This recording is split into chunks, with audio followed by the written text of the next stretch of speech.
મોટી ખબર સામે આવી રહી છે। ગુજરાતના નાયબ મુખ્યમંત્રી હર્ષ સંઘવીના જન્મદિવસ નિમિત્તે આજે સુરત શહેરમાં વિવિધ સેવાકીય કાર્યક્રમનું આયોજન કરવામાં આવ્યું।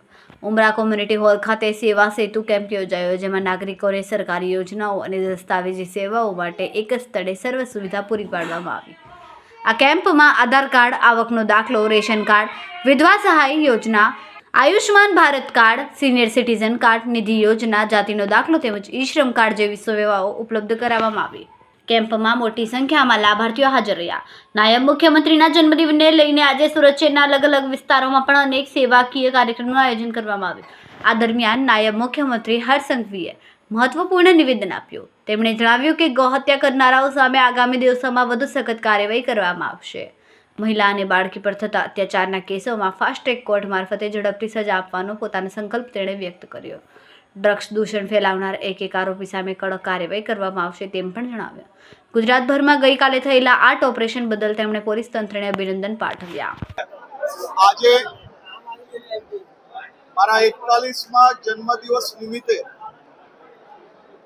મેં પહેલેથી જ મારા સૌ સાથી કાર્યકર્તાઓ, મિત્ર વર્તુળ, સામાજિક સંસ્થાઓ તમામ લોકોને અપીલ કરી હતી કે કોઈ બી પ્રકારના ફોટા, બેનર, હોર્ડિંગ, બુકેની બદલે સાચા મિત્ર તરીકે સમાજમાં કોઈ બી વ્યક્તિના ચહેરા ઉપર ખુશી લાવી શકો તેવા સેવા કરીને મારા જન્મદિવસ નિમિત્તે શુભકામનાઓ આપવા માટે વિનંતી છે।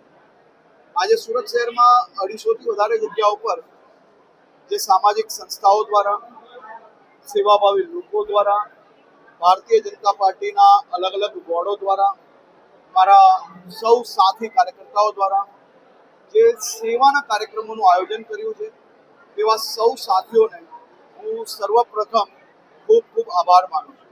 આ જ પ્રકારે ગુજરાતભરમાં ગાંધીનગર, અમદાવાદ, અલગ અલગ જિલ્લાઓમાં જે સેવા કાર્યોને આજે કાર્યક્રમ દ્વારા જે લોકોને અને લોકોના ચહેરા ઉપર જે સ્મિત લાવવાનું કામ કર્યું છે એવા બી મારા સૌ સાથીઓનો ખૂબ ખૂબ આભાર માનું છું। કેમેરામેન હર્ષદ પાટીલ સાથે સુનિલ પાટીલ, સમય મીડિયા ન્યૂઝ, સુરત।